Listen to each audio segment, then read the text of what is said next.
제가 정말 다양한 스피치 코칭을 진행을 했습니다. 경쟁 PT라든가 퍼블릭 스피킹이라든가 IR 스피치, 타운홀 미팅 스피치를 코칭했는데 그 노하우를 모아서 절대 실패하지 않은 발표의 5가지 기술을 정리해 보도록 하겠습니다. 여러분들이 하나하나 생각해 보시면서 내가 스피치를 준비할 때 어떻게 적용하고 있는지 고민해 보시면 좋을 것 같아요. 첫 번째, 인트로와 끝부분이 중요합니다. 학문적으로는 적시성이라고 하는데 발표나 퍼블릭 스피킹을 하실 때는요, 앞부분과 끝부분은 하나의 연출처럼 준비하셔야 됩니다. 원래는 제가 암기식 스피치를 권해드리진 않습니다만 특히 인트로와 끝부분은 여러 가지 실험들을 봤을 때 사람들의 주의 집중이 달라지기 때문에 철저히 연출하고 암기하실 필요도 있다고 봐요. 그러니까 임팩트 있는 자기소개, 크레디빌리티, 공신력 확보죠. 그리고 적절한 에피소드 같은 것들을 해서 앞부분의 주목을 확 끄는 것이 그 무엇보다도 필요하다는 겁니다. 영화 마블을 보시면 끝에 쿠키 영상 있잖아요. 사람들이 집중도로 봤을 때 앞부분에 올라갔다가 떨어졌다가 다시 끝부분에 올라가기 때문에 앞부분과 끝부분은 여러분들이 좀 연출적으로 암기할 정도로 준비하시는 것이 필요할 겁니다. 두 번째, 자기 고백 금지입니다. 어떤 분들을 보면 발표 불안증이 있다고 서두에 이런 말씀을 하세요. 제가 좀 긴장이 돼서, 제가 준비가 좀 미흡합니다. 제가 알고 있는 한에서 이러시면 안 됩니다. 여러분이 마이크를 잡고 있다는 것은 모든 그 조직과 그 내용들을 대표하는 선수라는 생각들을 하시는 것이 필요하죠. 그리고 중요한 것은요, 제가 여러 가지 케이스들을 임상 실험을 하고 봐도 여러분이 생각하는 것만큼 사람들이 여러분의 떨리는 모습을 인지하지 못합니다. 그러니까 손이 좀 떨리거나 목소리가 떨려도요, 일반 청중들은 여러분이 긴장했다는 것을 그렇게 느끼지 못해요. 근데 처음부터 제가 좀 긴장이 됩니다, 좀 떨리고 있네요, 이런 걸 하면 사람들이 뭐야 하고 더 집중하게 됩니다. 떨린다는 자기 고백을 금지하십시오. 단 A4 한 장 같은 걸 권해드리지 않습니다. 요거 한 장은 어떻죠?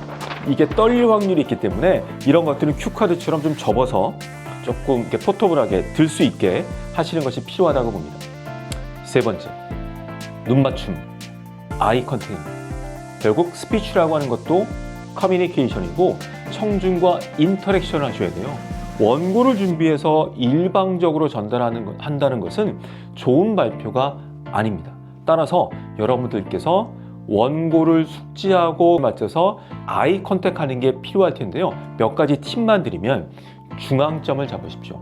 사람들이 일일이 다 보다 보면 부담스럽습니다. 대부분 뒤에 뭐가 있죠? 비상구 계단이나 시계라든가 이런 것들이 있습니다. 중앙점을 잡으셔서 내가 전체를 보고 있다는 느낌을 주십시오. 그리고 초보자인 분들은요, 나랑 좀 친한 사람이나 아니면 조금 반응 있는 사람들이 있을 거예요.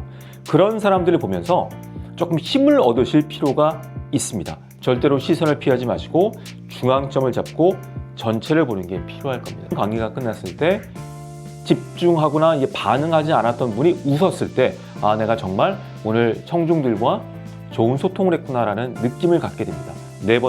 세 번째와 맞닿아 있는데요, 컨텐츠를 장악하셔야 됩니다. 큐카드를 꼭 만드십시오. 여러분들께서 원고를 들고 나가는 순간에 원고에 갇히게 됩니다. 완벽한 스크립트를 가지고 올라가는 순간에 볼 수밖에 없어요. 저도 볼 수밖에 없습니다. 뭘 하셔야 되죠?